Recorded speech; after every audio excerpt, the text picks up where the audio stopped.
Hello दोस्तों, मेरे channel पर आपका स्वागत है। अब तक आपने मेरी कहानी का एपिसोड 75 तक सुना। अब मैं उसके आगे सुनाने जा रहा हूँ। 676 डीएनए टेस्ट। विवान ने समीक्षा की कलाई पकड़कर उसे अपनी तरफ खींचा और उसकी आंखों में देखते हुए कहा, तुम्हें सुनाई नहीं दिया कि मैं क्या कह रहा हूँ? तुम यहाँ से कहीं नहीं जाओगी। उसने अपना हाथ उसकी कमर में डाला हुआ था और वो उसकी आंखों में देख रहा था। समीक्षा भी इस वक्त उसकी आंखों में देख रही थी। दोनों के दिमाग में बहुत कुछ चल रहा था, लेकिन किसी ने इस वक्त किसी से कुछ नहीं कहा, क्योंकि उन्हें नहीं पता था कि इस वक्त क्या कहना सही होगा और क्या नहीं। थोड़ी देर बाद समीक्षा ने अपनी नजर फेर ली और नीचे झुकते हुए कहा, विवान, तुम कैसी बातें कर रहे हो? अगर मैं यहाँ रुकी तो तुम्हें पता है ना क्या होगा? विवान बोला, क्या होगा? समीक्षा बोली, ये बच्चा तुम्हारा नहीं है, इसलिए मैं यहाँ नहीं रह सकती। विवान बोला, अगर मुझे तुम्हें निकालना ही होता तो मैं तभी निकाल चुका होता, जब मुझे पता चला था। और बात रही इस बच्चे की। एक गहरी सांस लेकर वो दोबारा से बोला, मैं अपना लूंगा इसे। जैसे ही समीक्षा उसके पास आई, उसकी आंखें हैरानी से फैल गई और उसके दिमाग ने काम करना बंद कर दिया। वो विवान को देख रही थी। विवान की आंखों में आज कुछ अलग बात थी। उसे यकीन नहीं हो रहा था कि वो आदमी किसी और का बच्चा अपनाने के लिए तैयार था। लेकिन ऐसा क्यों था? क्या उसे अपने परिवार की इज्जत का ख्याल नहीं था? लेकिन उनकी शादी के बारे में तो किसी को पता ही नहीं था। बस कुछ ही लोग थे जिन्हें उनकी शादी के बारे में पता था। बजाज परिवार ने ये बात मीडिया में आने से भी रोक ली थी। अगर विवान चाहता तो इस बात को आराम से दबा सकता था। फिर वो क्यों इस बच्चे को अपनाने के लिए तैयार था? वही विवान जानता था कि समीक्षा के दिमाग में क्या चल रहा है।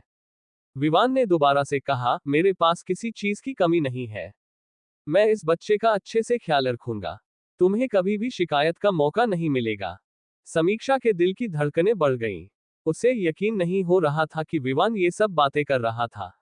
बहुत मुश्किल होता है किसी और के बच्चे को अपनाना, चाहे वो औरत ही क्यों ना हो। अगर किसी मर्द का कहीं और कोई बच्चा हो तो औरत भी इस बात को सहन नहीं कर पाती, चाहे उसका दिल कितना ही बड़ा हो। लेकिन यहाँ तो विवान खुद ये बात बोल रहा था कि वो इस बच्चे को अपनाएगा। लेकिन क्यों? समीक्षा का गला सूख रहा था। वो बस उसे देख रही थी। उसे नहीं पता था कि उसे अब क्या कहना है।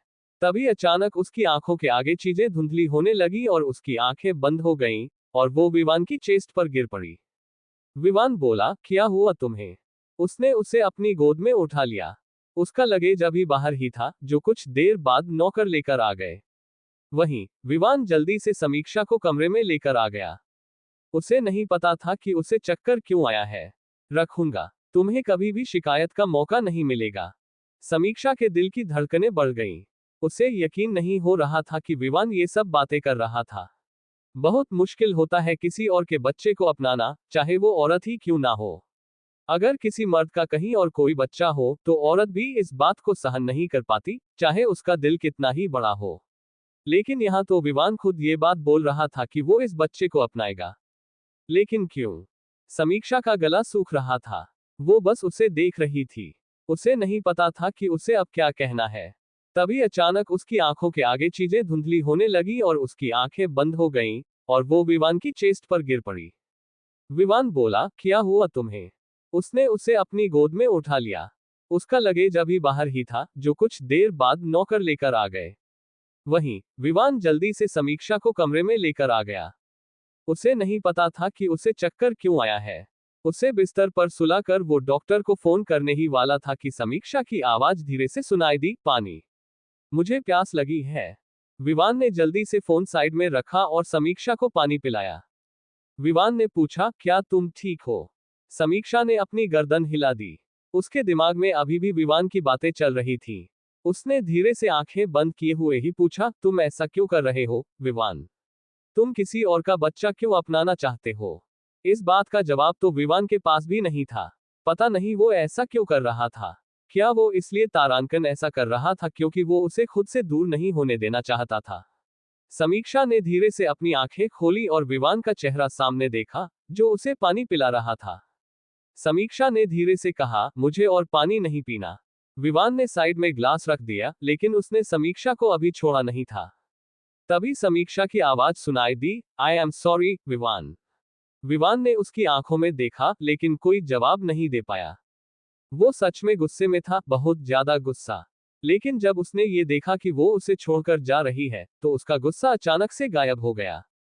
दोनों एक दूसरे की आंखों में देख रहे थे। समीक्षा के दिल की धड़कन बढ़ गई। अचानक पता नहीं उसे क्या हुआ, वो आगे आए और बिना सोचे समझे विवान के होठों पर अपने होंठ रख दिए।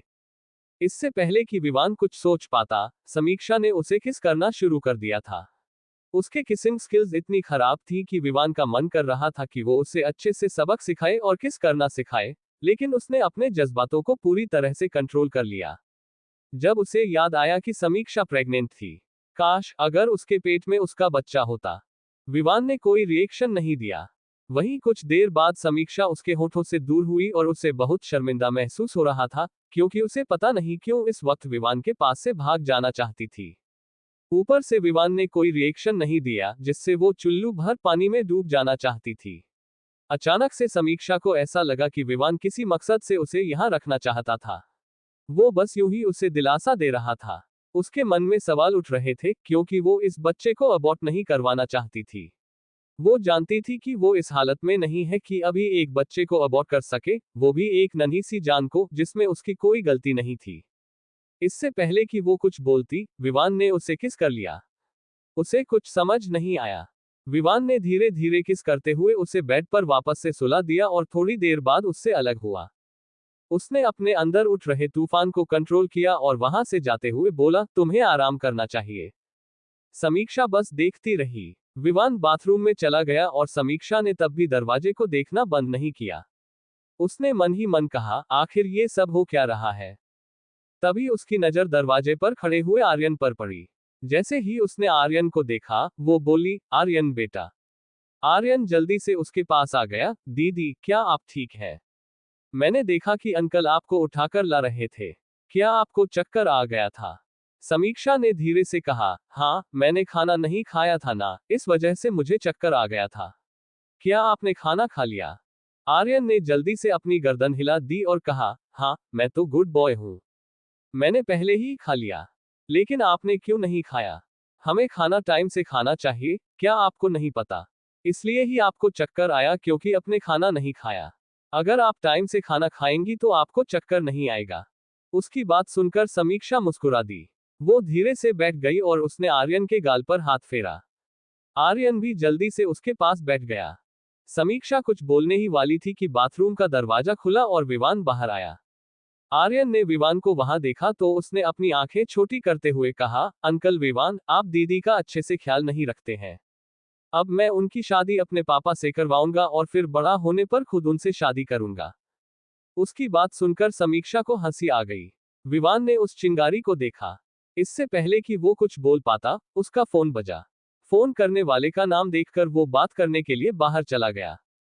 तभी समीक्षा को अपने पेट से आवाजें आने लगी। उसे भूख लगी थी, लेकिन उसी वक्त दरवाजे से नौकरानी अंदर आती दिखी, जिसके हाथ में प्लेट थी और वो समीक्षा के लिए खाना लेकर आई थी।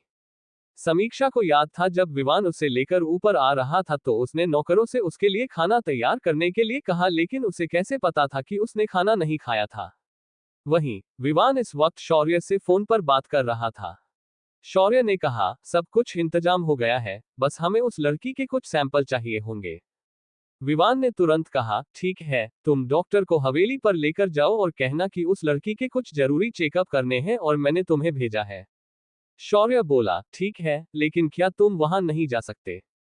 विवान ने मना कर दिया तो शौर्य बोला, ठीक है, मैं ही डॉक्टर को लेकर जाता हूं, जैसे तुमने कहा वैसा ही होगा। कुछ ही देर में शौर्य हवेली में पहुंच गया।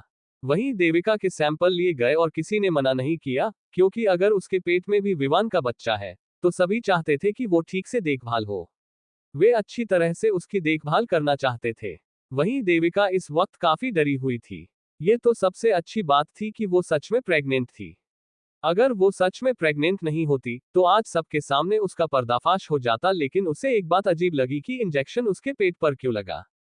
जब डॉक्टर ने सैंपल ले लिया तो शौर्य डॉक्टर के साथ बाहर आ गया। वो उस वक्त देविका के रूम के बाहर एक और रूम में था, लेकिन जब वो बाहर आए, तभी लिविंग रूम में बैठे दादाजी और दादी जी की नजर उस पर पड़ी। शौर्य को देखकर दादाजी और दादी के चेहरे पर अजीब से एक्सप्रेशन थे, जैसे विवान ने देविका को प्रेग्नेंट नहीं किया था, बल्कि शौर्य ने किया था।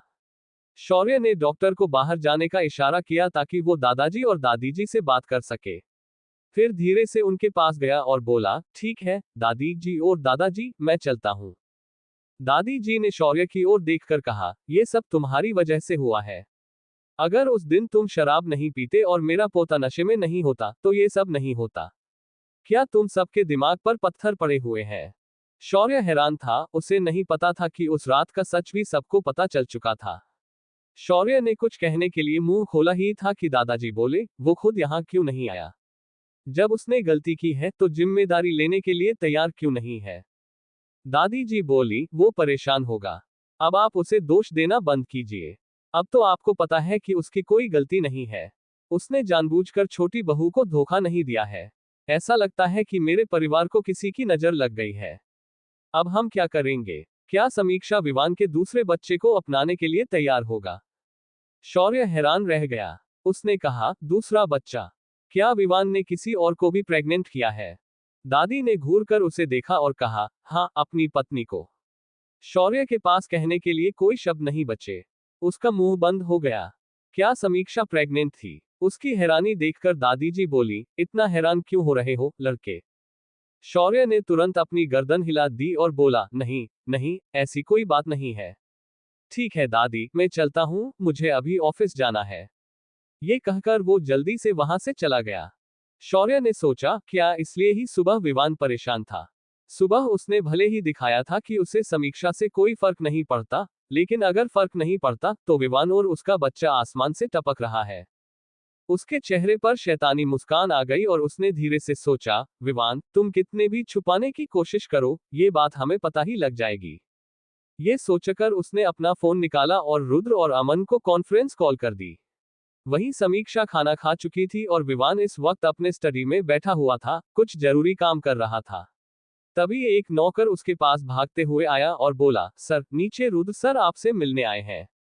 विवान ने लैपटॉप की तरफ देखते हुए कहा, वो आर्यन को लेने आया होगा। उनसे कह दो कि मैं बिजी हूँ, बाद में मुझसे बात कर लें, और अभी वो आर्यन को लेकर चले जाएं। नौकर बोला, उन्होंने कहा है कि उन्हें आपसे भी कुछ बात करनी है। विवान ने बिना उसकी तरफ देखे कहा, ठीक है, मैं आ रहा हूँ।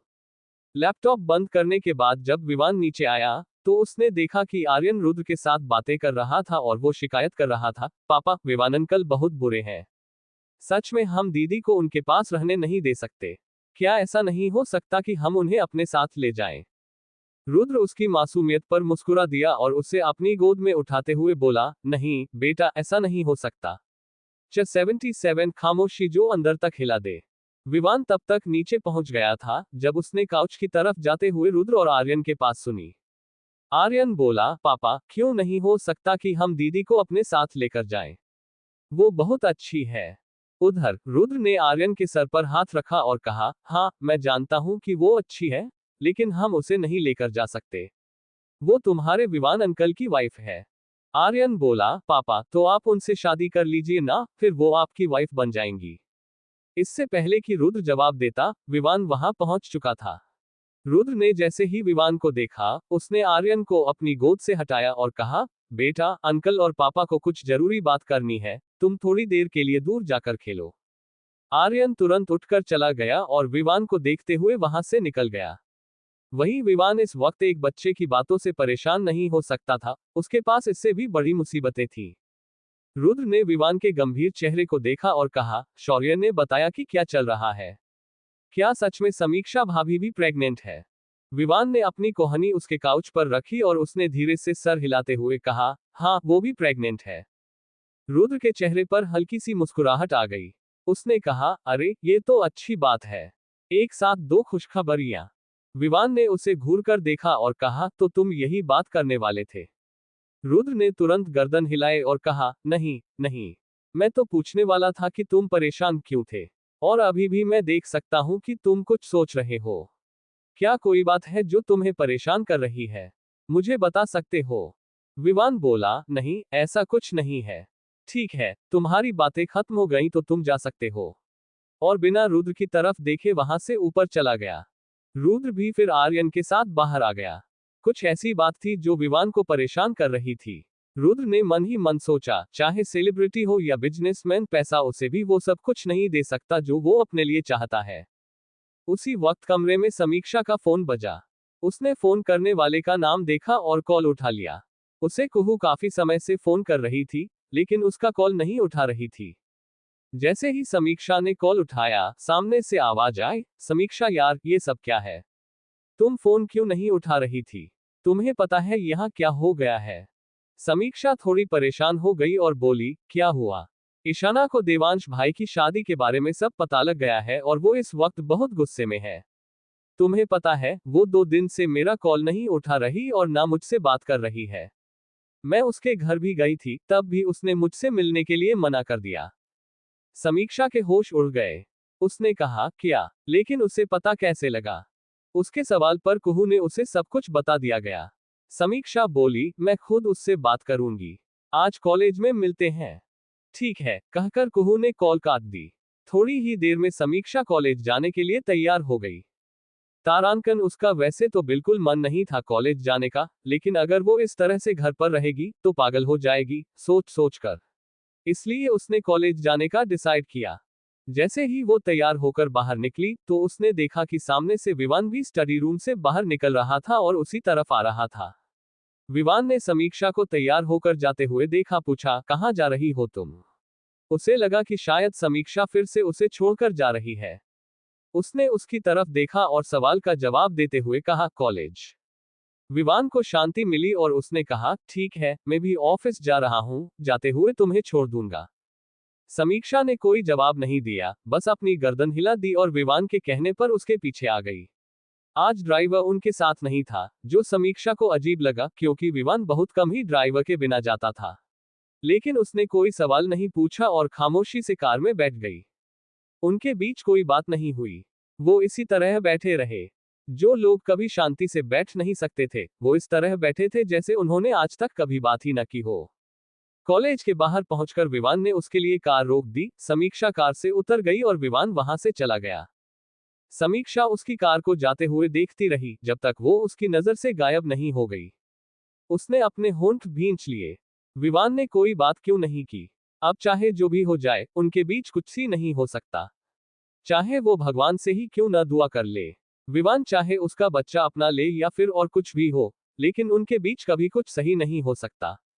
हो सकता है कि आने वाले समय में विवान को कोई और लड़की पसंद आ जाए। वो अमीर था, हैंडसम था, उसके पास लड़कियों की कमी नहीं थी और वो क्यों एक ऐसी औरत को अपने पास रखेगा जो किसी और के बच्चे की मां बनने वाली हो। समीक्षा को ये बात अंदर से कचोट रही थी। समीक्षा ने गहरी सांस ली और कॉलेज के अंदर जाने के लिए मुड़ी। उसने देखा कि कुहू सामने ही खड़ी थी और वो परेशान सी उसे देख रही थी, और साइड से ईशाना अंदर जा रही थी। जैसे ही ईशाना को समीक्षा ने देखा, समीक्षा बोली, ईशाना। ईशाना ने समीक्षा की आवाज सुनी लेकिन कोई रिएक्ट नहीं किया और अंदर चली गई। समीक्षा ने लाचारी से देखा, तब तक कुहू उसके पास आ गई। कुहू ने कहा, तुमने देखा? वो बहुत ज्यादा नाराज है यार, अब कैसे हम उसे मनाएंगे? समीक्षा बोली, कोई बात नहीं, हम उसे मना लेंगे। कुहू बोली, लेकिन कैसे मनाएंगे यार? मुझे तो कुछ भी समझ में नहीं आ रहा है। समीक्षा ने कहा, तुम चिंता मत करो, मुझे पता है वो ज्यादा दिन तक हमसे गुस्सा नहीं रहेगी। जब वो क्लास में पहुंची तो ईशाना पहले से ही अलग बैठी हुई थी। जहां वो तीनों बैठते थे, वो वहां नहीं थी बल्कि पीछे जाकर बैठी हुई थी। समीक्षा और कुहू उसके पास बैठना चाह रही थी, लेकिन ईशाना की नजरों को देखते हुए वो दोनों आगे ही बैठ गई। क्योंकि वो दोनों जानती थी कि अगर वो उसके पास बैठेगी तो वो वहां से भी उठ जाएगी और फिर सब उन्हें देखेंगे। वो किसी को भी अपने इस झगड़े के बारे में नहीं बताना चाहती थी। तब तक टीचर भी आ गए। टीचर ने सबसे पहले अनाउंसमेंट की, दो स्टूडेंट्स जो कुछ समय पहले हमारे साथ पढ़ने के लिए आए थे, उन्होंने क्लास छोड़ दी है। आप जानते होंगे अभिषेक और आलिया, अब से वो कॉलेज नहीं आएंगे। समीक्षा और कुहू ने एक दूसरे की तरफ देखा, अरे क्या हो गया? वो दोनों कॉलेज में नहीं आएंगे? कुहू ने कहा। समीक्षा भी हैरान थी कि आखिर वो दोनों कॉलेज क्यों नहीं आएंगे। क्या उनके बीच सब कुछ ठीक हो गया था या फिर कोई और बात थी? उसके पास पहले से ही परेशानियां थी, इसलिए उसने इस बारे में न सोचने के लिए अपने आप को तैयार किया और लेक्चर पर ध्यान देने लगी। आज उनका इतना व्यस्त शेड्यूल था कि उन्हें सांस लेने का भी मौका नहीं मिला। एक के बाद एक क्लासेज थी और फिर प्रैक्टिकल्स भी। बीच बीच में वो दोनों ईशाना को देख रही थी, जिसने एक बार भी उन दोनों की तरफ ध्यान नहीं दिया था। और ईशाना इस वक्त किसी दूसरी ही लड़की के साथ थी।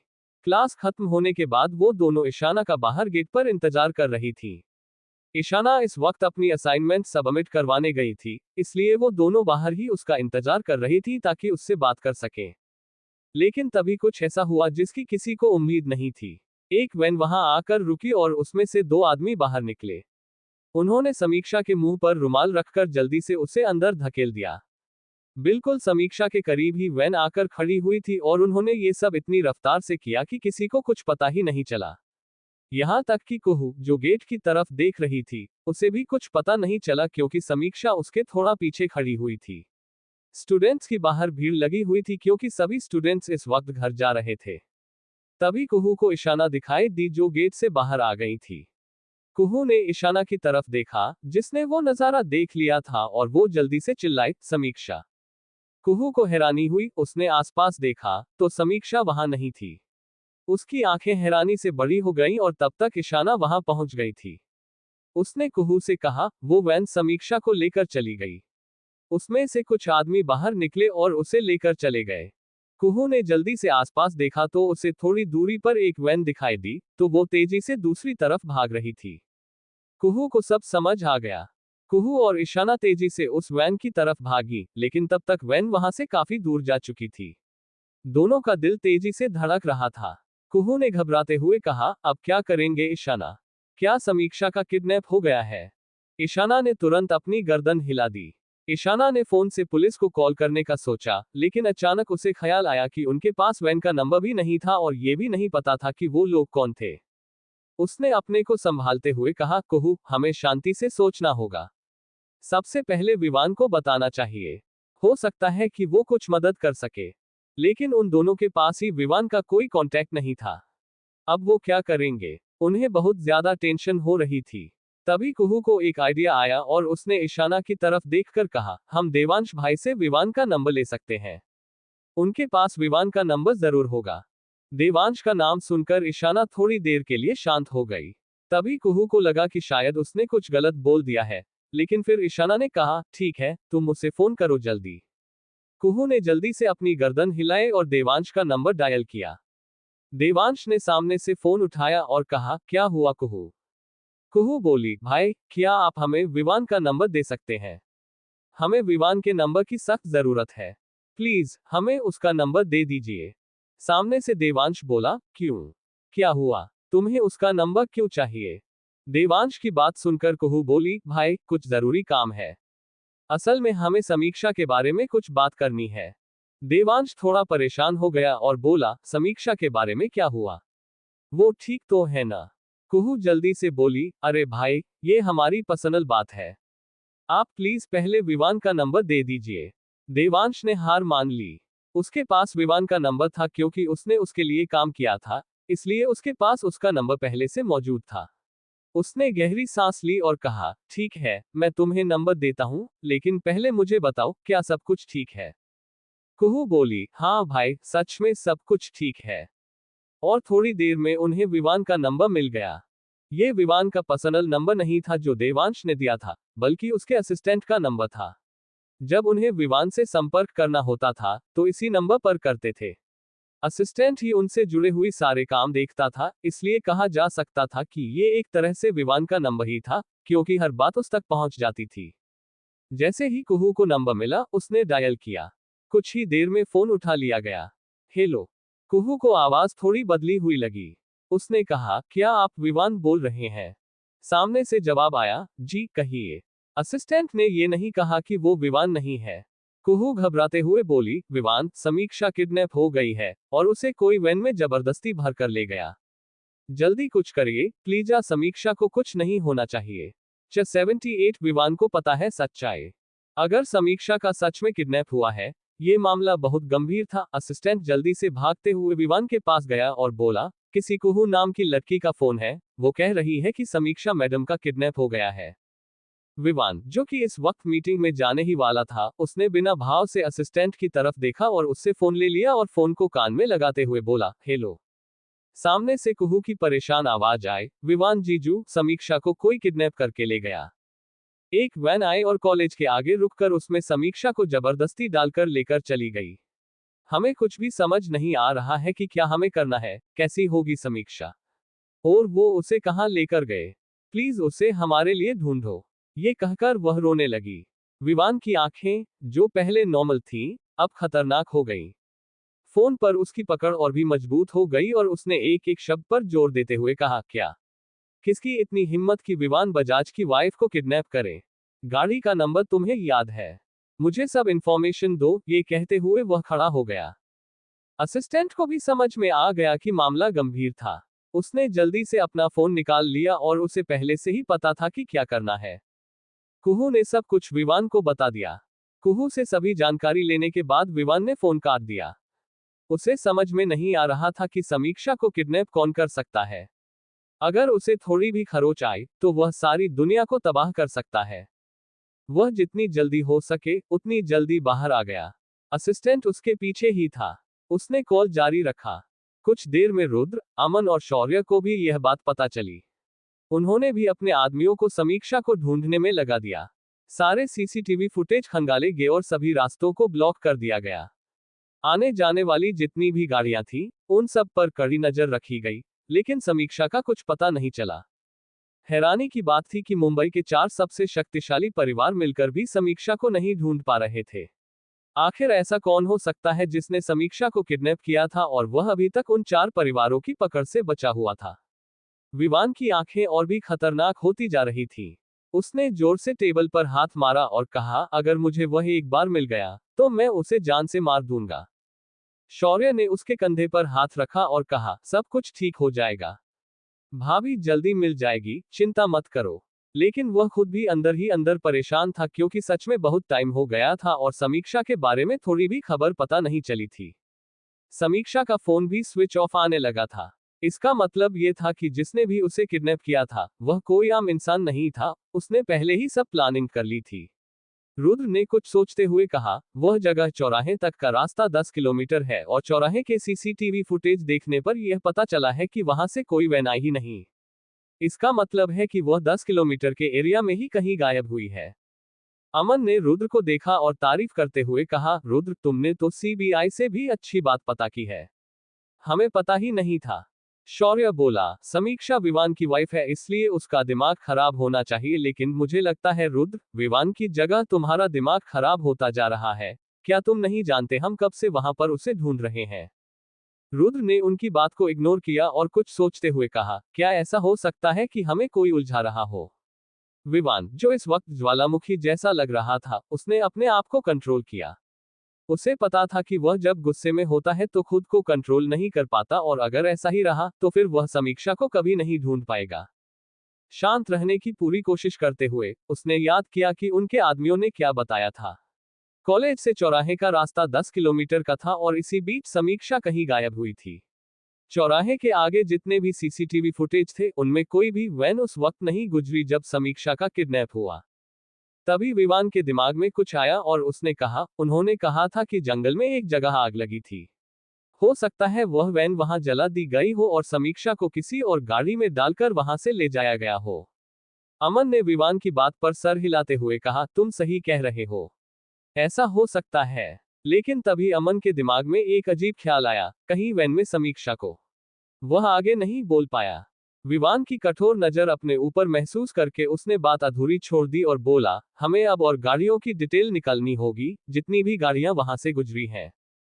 शौर्य ने फोन निकाला और कहा, ठीक है, मैं बोल देता हूं। अब तो उनके आदमियों के अलावा पुलिस भी समीक्षा को ढूंढ रही थी, लेकिन कुछ नहीं हो पाया। समीक्षा का कुछ पता नहीं चल रहा था। वहीं कुहू भी बहुत परेशान थी। वह बार बार गार्डन में इधर से उधर चक्कर लगा रही थी।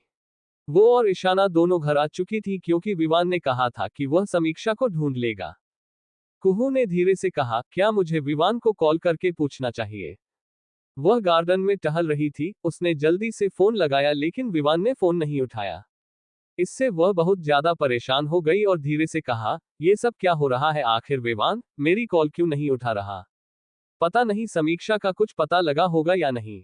उसका दिमाग सोच सोचकर फटा जा रहा था कि आखिर समीक्षा का किडनैप किसने किया है और इसके पीछे किसका हाथ हो सकता है। क्या वो ठीक होगी या नहीं? तभी कुहू का फोन बजा। उसने सोचा कि शायद विवान का कॉल होगा, लेकिन उसने देखा कि ईशाना कॉल कर रही थी। उसने धीरे से कॉल उठाए और बोली, अभी तक कुछ पता नहीं चला है। मुझे लगता है शायद विवान उसे ढूंढ नहीं रहा, क्योंकि वह मेरा फोन नहीं उठा रहा है। ईशाना बोली, ऐसा नहीं हो सकता। वह जरूर उसे ढूंढ रहा होगा, इसलिए तुम्हारा कॉल नहीं उठा रहा। ये सुनकर कुहू को थोड़ी राहत मिली और उसने कहा, सच में ऐसा ही होगा ना? मेरी बहन को कुछ नहीं होगा ना? ईशाना ने उसे सांत्वना बंधाते हुए कहा, समीक्षा को कुछ नहीं होगा, चिंता मत करो। इससे पहले कि वे दोनों फिर से बात करती, पीछे से एक तेज आवाज आई, क्या हुआ है समीक्षा को? इस आवाज को सुनकर कुहू धीरे से घबरा गई और पीछे घूमी। उसने कान से फोन हटा दिया और सामने देवांश को गुस्से में खड़े देखा। देवांश वहां उसके पापा बात करने आया था और उसने कुहू को फोन पर बात करते हुए सुना तो वो उसके पास आ गया, क्योंकि उसे यह जानना था कि कुहू विवान का नंबर क्यों मांग रही थी। लेकिन जो उसने सुना उससे उसे अपने कानों पर यकीन नहीं हुआ। कुहू की फोन पर पकड़ मजबूत हो गई। उसने धीरे से कहा, भैया। वो डर से उसकी आवाज कांपने लगी। देवांश उसके पास आया और गुस्से में बोला, जो भी सच है मुझे अभी के अभी बताओ। उसके बाद कुहू ने जो भी बात थी सब कुछ देवांश को बता दिया। देवांश को ये जानकर बहुत गुस्सा आया। उसने कुहू को डांटते हुए कहा, तुम मुझसे ये सब छुपाओगी? ये सब आखिर क्या है? मुझे तुमसे ये उम्मीद नहीं थी। ये कहकर देवांश वहां से निकल गया और उसने अपना फोन निकाल लिया। वहीं विवान इस वक्त लैपटॉप में रुद्र के साथ बैठकर सीसीटीवी फुटेज देख रहा था और अमन और शौर्य आपस में इस बात पर चर्चा कर रहे थे कि आखिर समीक्षा कहां हो सकती है। तभी विवान का फोन बजा। कॉल अननोन नंबर से थी। बिना कुछ सोचे उसने जल्दी से कॉल उठाया और कान में लगाते हुए बोला, कौन बोल रहा है? सामने से एक अजीब सी हंसी की आवाज आई। तुम्हारी आवाज तो बहुत ही शानदार है, बिल्कुल मेरी तरह। तुम्हारी आवाज में पहले से ही क्रूरता झलक रही है, ऐसा लग रहा है जैसे तुम बिजनेस करने के लिए नहीं, लोगों का खून करने के लिए पैदा हुए हो। विवान के चेहरे पर हल्की सी मुस्कान आए और उसकी आंखों में क्रूरता झलकने लगी, जैसा कि उस आदमी ने कहा था।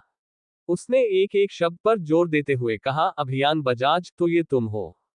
सामने वाला इंसान जो पहले जोर जोर से हंस रहा था, उसकी हंसी अचानक गायब हो गई।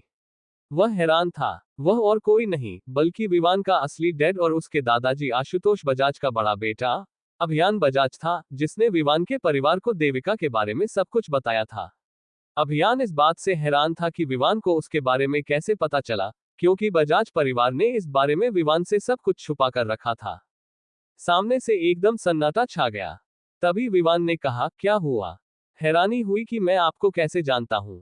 मैं इतना ही नहीं, ये भी जानता हूं कि मैं तुम्हारा बेटा हूं। दूसरी तरफ की खामोशी और गहरी हो गई। वह इंसान गहरी सोच में पड़ गया था कि यह कैसे हो सकता है। विवान ने फिर से कहा, क्या हुआ? आप तो शौक ही हो गए। अपना दिमाग ये सोचकर खराब मत करिए कि मुझे ये सब कैसे पता, और सीधा पॉइंट पर आइए। सामने की चुप्पी अब जाकर टूटी और अभियान बजाज जोर जोर से हंसते हुए बोला, अरे वाह, क्या बात है। मुझे तो उम्मीद ही नहीं थी। मुझे लगा था कि जब मैं तुम्हें ये सब बताऊंगा तो कितना मजा आएगा, लेकिन तुम तो मुझे भी मात दे गए। अगर तुम अंडरवर्ल्ड में होते तो अब तक यहाँ राज कर रहे होते। जिस तरह से तुम्हारा दिमाग चलता है, तुम अब तक सबसे नंबर 1 होते। विवान बोला, मैं जहां हूं वहां सबसे नंबर 1 हूं। और आपके अंडरवर्ल्ड के लोग मेरे कहीं आसपास भी नहीं है। इसलिए अपना दिमाग चलाना बंद कीजिए और बताइए कि समीक्षा कहाँ है। सामने से अभियान बजाज जोर जोर से हंसने लगे और बोले, बेटा, मुझे पता था कि तुम मुझसे ही सवाल पूछोगे। लेकिन सच कहूं, मैंने अपनी बहू को किडनैप नहीं किया है। मुझे पता है वह प्रेग्नेंट है और मैं अपने होने वाले वारिस की मां को इतनी क्रूरता से किडनैप नहीं कर सकता। विवान की मुट्ठी कस गई। जितना उसने सोचा था, अभियान बजाज उससे कहीं ज्यादा खतरनाक था। उसे हर खबर का पता था, समीक्षा की किडनैप होने वाली बात भी उन्हें पता थी। विवान वह कब ऑफिस जाता है, कब आता है, क्या करता है। यहां तक कि उन्हें यह भी पता था कि आने वाले समय में विवान कितनी डील करने वाला है। काफी समय से कोई उसके पर्सनल इंफॉर्मेशन इकट्ठा करने में लगा हुआ था, जिसकी भनक विवान को लग चुकी थी। ये सब समीक्षा की शादी से भी बहुत पहले की बात थी। तब की जब विवान स्कूल में था, कोई उसका पीछा करता था। लेकिन जब उसने खुद के हाथ में पावर ली तब जाकर उसे पता लगा कि वह कौन था। हालांकि उसने अभियान बजाज को रोकने की जरूरत नहीं समझी, क्योंकि वह भी जानना चाहता था कि आखिर अभियान बजाज उससे क्या चाहता है। आज वह दिन आ गया था जब अभियान बजाज ने खुद ही उसे कॉल किया था।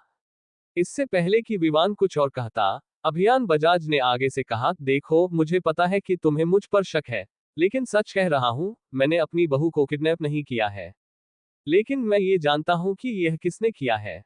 जैसे ही विवान ने अभियान बजाज की यह बात सुनी, उसकी आंखें खतरनाक हो गईं। उसने गहरी आवाज में कहा, कौन है वो? अभियान बजाज हंसते हुए बोले, सब्र करो, पहले मेरी शर्त तो सुनो। 79 एक नया किरदार। जैसे ही उन तीनों ने अभियान बजाज की बात सुनी तो वो तीनों हैरान हुए बिना नहीं रह सके। उसने कहा, सच में? आप मुझे उसका पता बता देंगे?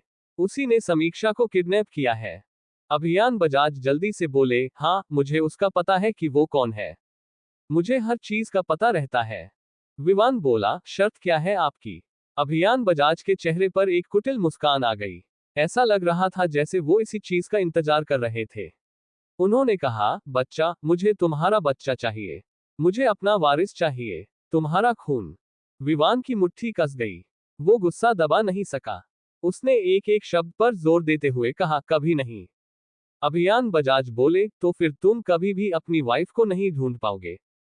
विवान ने कहा, उसे तो मैं ढूंढ लूंगा, लेकिन आप बच के रहना। अगर मुझे पता लगा कि कहीं से भी इसमें आपका हाथ है, तो फिर आपके साथ जो होगा उसकी गारंटी में भी नहीं ले सकता। ये मत समझिएगा कि मैं आपसे किसी तरह से जुड़ा हुआ हूं, तो मैं आपको माफ कर दूंगा। नहीं, कभी नहीं। अभियान बजाज बोले, तुम सच में जिद्दी हो, बिल्कुल अपनी मां की तरह। लेकिन याद रखना, इतनी आसानी से तुम उसे नहीं ढूंढ सकते। तुम्हें मेरी मदद चाहिए ही होगी, इसलिए बेहतर होगा कि तुम शर्त मान जाओ। विवान ने उनकी बात सुनी और बिना कुछ कहे फोन काट दिया। अभियान बजाज ने सिगरेट की कस लेते हुए कटे हुए फोन को देखा और धीरे से कहा, बिल्कुल अपनी मां पर गए हो, लेकिन चिंता मत करो। तुम्हें बच्चा तो मुझे देना ही होगा।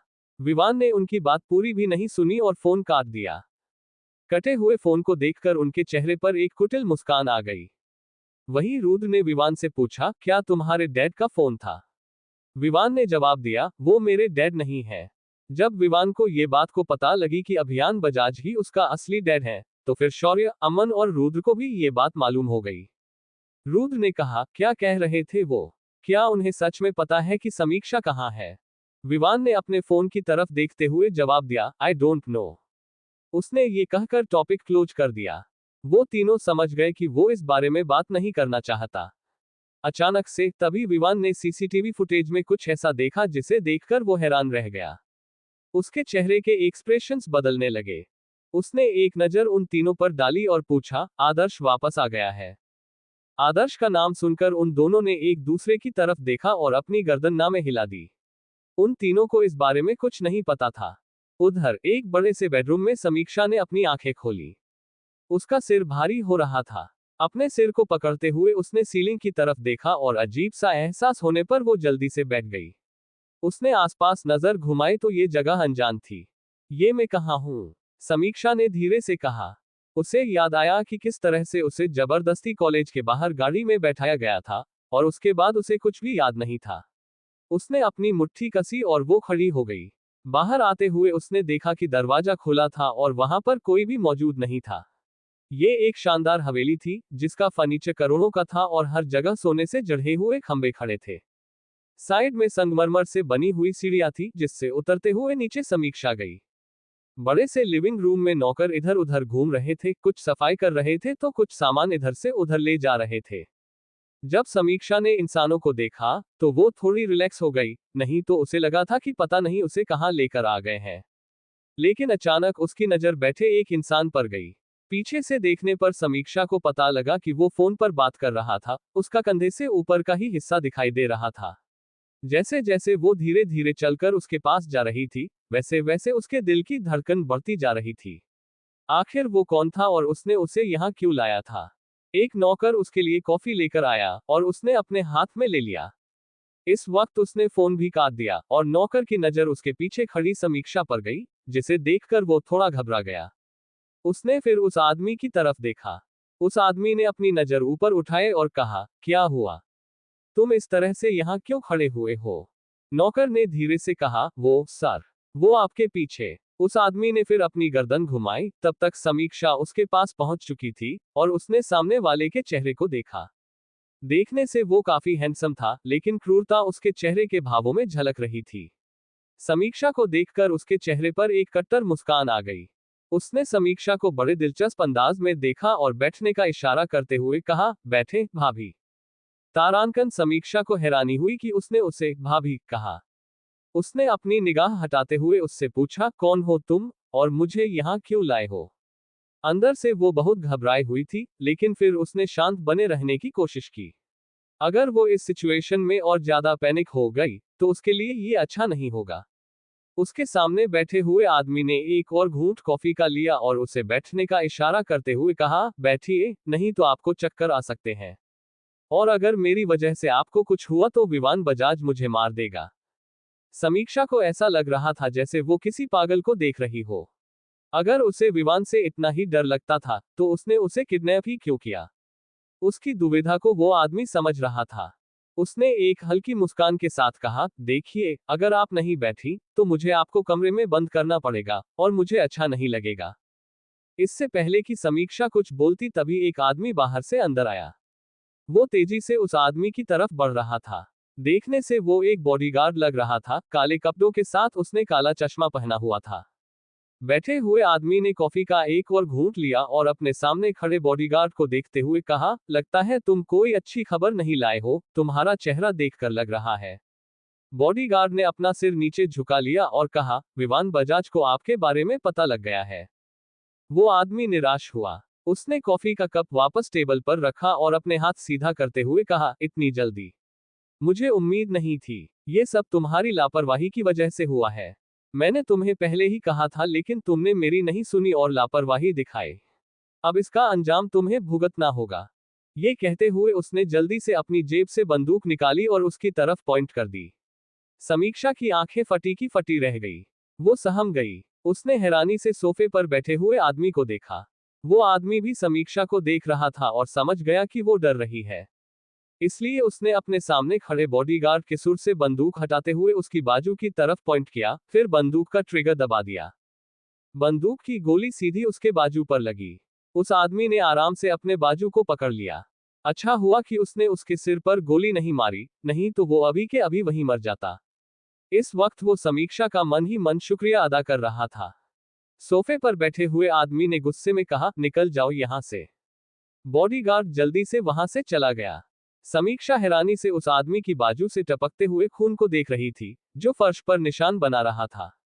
समीक्षा ने अपने होंठ भींचते हुए उस आदमी की तरफ देखा।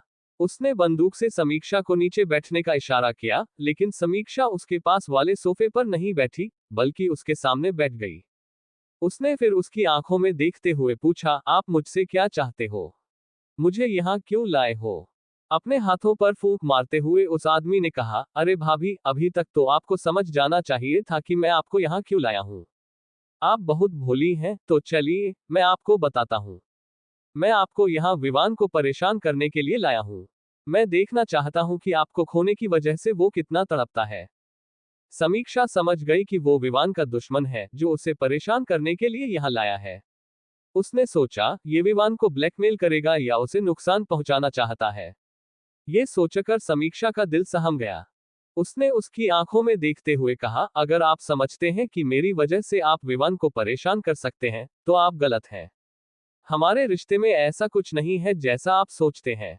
हमारी शादी हमारी मर्जी से नहीं हुई है और हमारे बीच पति पत्नी जैसा रिश्ता नहीं है। इसलिए बेहतर होगा कि आप मुझे छोड़ दें। उस आदमी के चेहरे की मुस्कान और गहरी हो गई। वो समीक्षा के नाजुक चेहरे को देखकर बोला, सच में? तो फिर आप प्रेग्नेंट कैसे हो गईं, बिना पति पत्नी के रिश्ते के? समीक्षा को हैरानी हुई, उसकी भौहें सिकुड़ गई। उसे समझ में नहीं आया कि उसे कैसे पता चला कि वो प्रेग्नेंट है। इसका मतलब है कि ये बहुत ही खतरनाक आदमी है, जिसे विवान के बारे में सब कुछ पता है। इससे पहले कि समीक्षा कुछ जवाब देती, उस आदमी ने कहा, चिंता मत कीजिए, वो आदमी अभी कुछ देर में आता ही होगा। उसे पता तो चल चुका है मेरे बारे में, मैं बस उसका इंतजार कर रहा हूँ। ये कहकर उसने एक नौकर को बुलाया और समीक्षा की तरफ देखते हुए पूछा, क्या खाएंगी आप? समीक्षा ने उस आदमी के चेहरे को देखा और अब उसे लग गया कि वो उसे नुकसान नहीं पहुंचाएगा। समीक्षा ने न में अपनी गर्दन हिला। उसे भूख नहीं थी और अगर होती थी तो वो यहाँ कभी नहीं खाती। सोफे पर बैठे हुए आदमी को बहुत इंटरेस्टिंग लग रही थी। वो बिल्कुल शांत बैठी थी। वो उसके अंदर तक झांकना चाहता था कि आखिर वो सोच क्या रही है, लेकिन वो ऐसा नहीं कर पा रहा था। वो एक से एक लड़कियों से मिला था। कुछ तो उससे डर जाती थी और उसके पास आने की हिम्मत नहीं करती थी, तो कुछ उसके पास रहने के लिए अपने हुस्न का जलवा दिखाती थी ताकि वो उनसे इंप्रेस हो जाए। वो किसी भी ऐसी लड़की से नहीं मिला था जो न तो उससे डर रही हो और ना ही उससे इंप्रेस करने की कोशिश कर रही हो। उसने वापस से कॉफी का कप उठाया और महसूस किया कि वो ठंडी हो गई है, इसलिए उसने दूसरी कॉफी लाने के लिए कहा। तभी उसे एक छोटे बच्चे की आवाज सुनाई दी, दीदी। जैसे ही उस बच्चे की आवाज समीक्षा ने सुनी, अपनी नजरें ऊपर उठाकर देखा। वो हैरान थी कि आर्यन वहां क्या कर रहा था। समीक्षा जल्दी से खड़ी हो गई और वहीं आर्यन उसकी टांगों से लिपट गया। समीक्षा ने हैरानी से उस आदमी को देखा और फिर आर्यन को। आर्यन ने खुशी से कहा, आप भी यहाँ हैं सी। समीक्षा ने अपनी गर्दन हिला दी और तभी उसकी नजर सीढ़ियों पर गई और उसकी आंखें छोटी हो गई।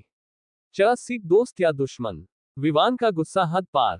आर्यन जल्दी से आकर समीक्षा की टांगों से लिपट गया और समीक्षा ने तुरंत उसे अपनी गोद में बैठा लिया। उसे गले से लगाते हुए वो बोली, आर्यन बेटा, आप यहाँ क्या कर रहे हैं? अपनी उंगली से उस आदमी की तरह पॉइंट करते हुए कहा, ये लेकर आए। समीक्षा को उस आदमी के ऊपर बहुत गुस्सा आया, तो उसने बच्चे को भी किडनैप किया था। उसकी मुट्ठी कस गई। वो अभी तक चुप थी, लेकिन इस बार वो चुप नहीं रह सकती थी। उसने गुस्से में कहा, मैंने सोचा कि विवान के साथ आपकी दुश्मनी है, और जब दुश्मनी होती है तो आदमी कुछ भी कर देता है। लेकिन इस छोटे से बच्चे की क्या गलती है? आपने इसको क्यों किडनैप किया? क्या आप पागल हैं? वो बोलते जा रही थी लगातार, और वो आदमी बस उसके चेहरे को देख रहा था। उसके होंठ जब हिल रहे थे, तो उसकी नजर उस पर रुक जाती, और जब उसकी तरफ उंगली करके उसे वार्निंग देती, तब भी उसकी नजरें उसकी उंगली के इशारों पर इधर उधर घूमती। उसने उसकी आंखों में देखा, तो उसे एक अलग सा एहसास हुआ। अचानक से उसका दिल जोरों से धड़कने लगा। वो खुद भी हैरान था कि किसी लड़की के लिए उसका दिल इतनी जोर से क्यों धड़क रहा है, और वो भी उस तारांकन आदमी की पत्नी के लिए। उसने तुरंत अपनी नजर हटा ली और अपने दिल की धड़कनों को काबू करने के लिए एक गहरी सांस ली। उसकी नजर फिर सीढ़ियों से आते हुए नौकर पर गई। उसने गुस्से में नौकर को देखा और बोला, क्या तुम पागल हो? अगर तुम अपना काम ठीक से नहीं कर सकते तो फिर निकल जाओ मेरे घर से। तुम्हारे पास एक बच्चा नहीं संभाला गया। समीक्षा की नजर सीढ़ियों की तरफ गई, और उसकी आंखें हैरानी से भर गई कि उस आदमी ने नौकर को आर्यन के लिए रखा हुआ था। नौकर जल्दी से आर्यन की तरफ बढ़ा और बोला, मुझे माफ कर दीजिए, लेकिन ये बच्चा बहुत ज्यादा शैतान है। समीक्षा ने तेजी से आर्यन को पकड़ लिया, नहीं, मैं इसे नहीं दूंगी। नौकर अपनी जगह रुक गया और आर्यन ने भी उसकी कमर के चारों तरफ हाथ रख दिए। मैं भी दीदी को छोड़कर कहीं नहीं जाऊंगा। मैं दीदी के पास ही रहूंगा। समीक्षा ने उस आदमी की तरफ देखा, तो वो अपनी जुगत से खड़ा हो गया और समीक्षा की तरफ बिना किसी चेतावनी के बढ़ते हुए नौकर से बोला, इसे जल्दी से यहां से लेकर जाओ। ये कहकर उसने आर्यन को समीक्षा की गोद से खींच लिया। समीक्षा ने उस आदमी से विनती करते हुए कहा, प्लीज उसे छोड़ दीजिए, वो बच्चा है। Please please. लेकिन उस आदमी को तरस नहीं आया। नौकर आर्यन को वहां से लेकर चला गया। वहीं समीक्षा बोली, अगर आपको तकलीफ पहुंचानी है तो मुझे पहुंचाए, उसे नहीं। वो तो मासूम है। प्लीज उसके बदले की जितनी भी तकलीफ हो मुझे दे दीजिए। उस आदमी को समझ नहीं आ रहा था कि क्यों समीक्षा आर्यन के लिए खुद को कुर्बान करने के लिए तैयार थी।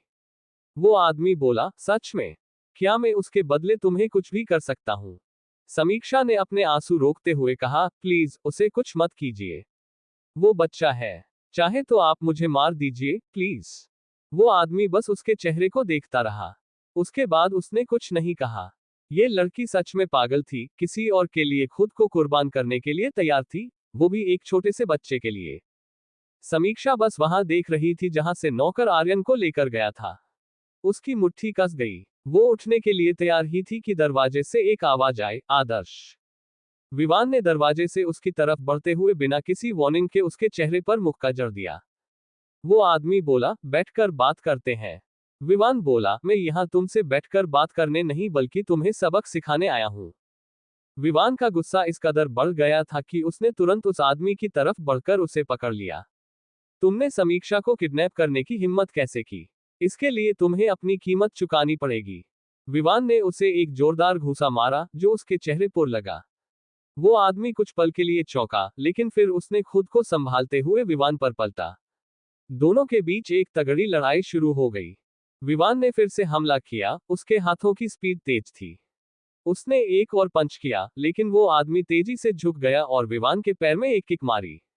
विवान स्टम्बल्ड हुआ, लेकिन उसने जल्दी से खुद को संभाला और एक फुर्तीले कदम के साथ उस आदमी के पास पहुंचकर उसे फिर से जोर से किक मारी। तुम्हारी चालाकियों का अब कोई असर नहीं होने वाला, विवान ने चिल्लाते हुए कहा। उस आदमी ने फिर से जवाब दिया, तुम्हारी ताकत अच्छी है, लेकिन तुम मुझसे नहीं हार सकते विवान बजाज। उसने विवान की तरफ झुकते हुए एक कड़ा घूंसा दिया, जो विवान को सीधा नीचे गिरा दिया। समीक्षा, जो बगल में खड़ी थी, चिंता में चिल्लाई, विवान, ध्यान से। समीक्षा नहीं चाहती थी कि उनकी लड़ाई हो क्योंकि विवान को वो किसी खतरे में पड़ते हुए नहीं देखना चाहती थी। वहीं विवान ने अपने पैरों पर काबू पाते हुए फिर से उठने की कोशिश की। उसने एक तेज किक से उस आदमी की तरफ बढ़ते हुए उसे धक्का दिया।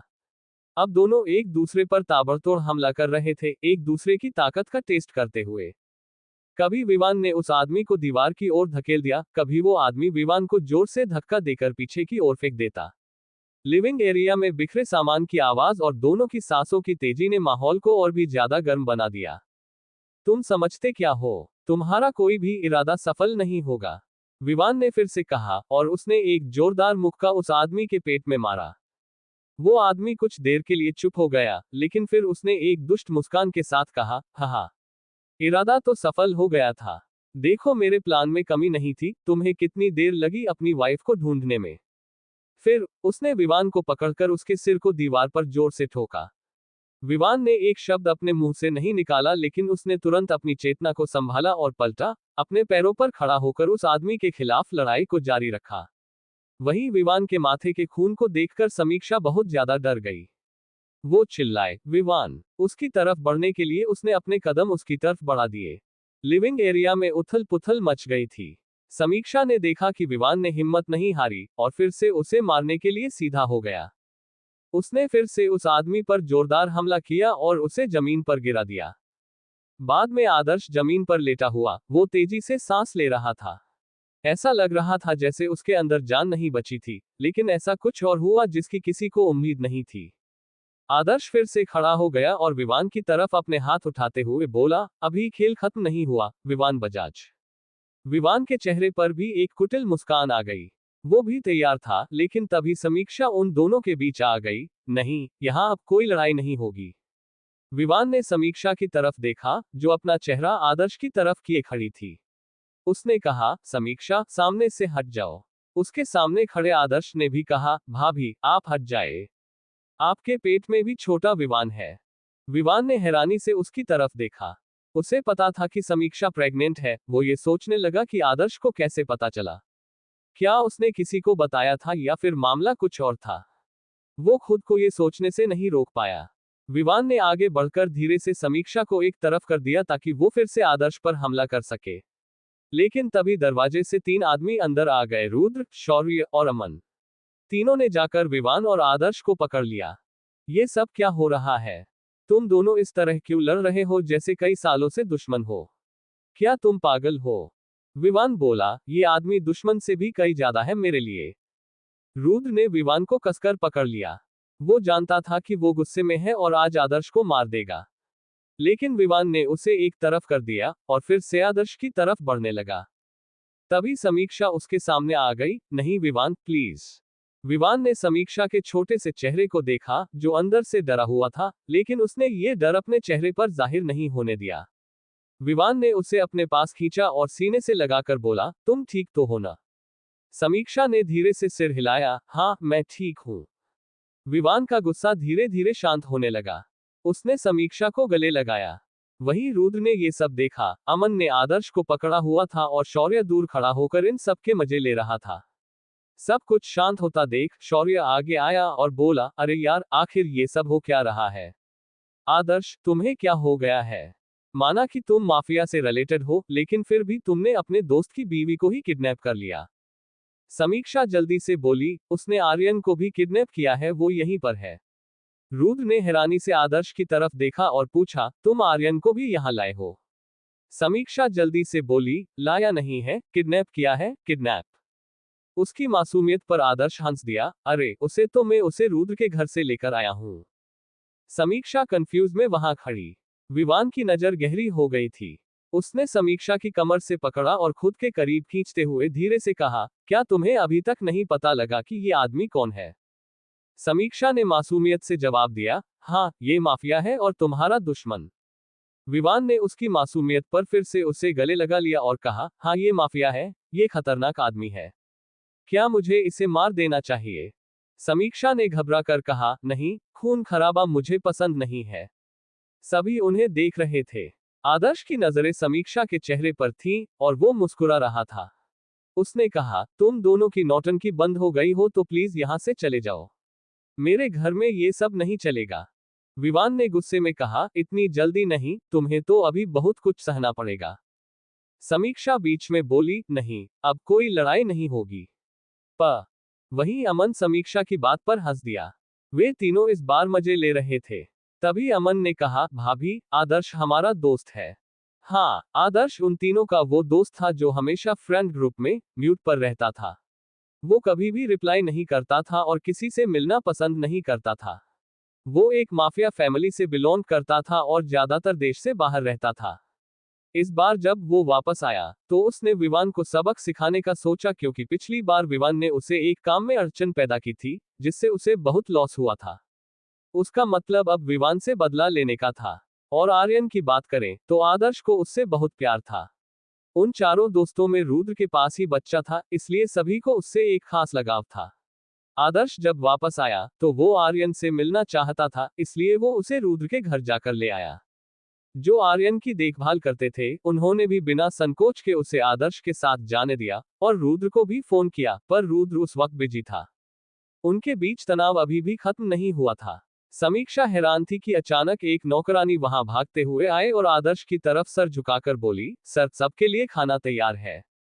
आदर्श ने बिना किसी की तरफ देखे अपने कदम बढ़ाए और जाते हुए कहा, आ जाओ, खाना तैयार है। मुझे पता था कि तुम सब आओगे, इसलिए तुम्हारे लिए भी बनवाया है। विवान की मुट्ठियां कस गईं। वो उसे इतना परेशान करके इसे बिहेव कर रहा था जैसे कुछ हुआ ही नहीं। वो इस आदमी को तुरंत मार देना चाहता था, लेकिन समीक्षा उसकी बाहों में थी, इसलिए उसने खुद को रोके रखा। विवान को शांत करते हुए रुद्र ने कहा, चलो अब छोड़ो ये सब। अब खाना खाते हैं। तुम्हें पता है कि वो कैसा है, उसकी बात को दिल से मत लगाओ। वैसे भी उसने भाभी को कोई नुकसान नहीं पहुंचाया है। विवान ने गुस्से में रुद्र की तरफ देखा और बोला, ये मेरा दोस्त नहीं है। समीक्षा को लगा कि उसकी वजह से उनकी दोस्ती खत्म हो जाएगी।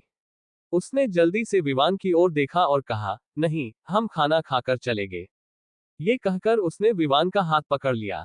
क्या विवान उनके साथ खाना खाने के लिए तैयार होगा? जानने के लिए अगला भाग देखें।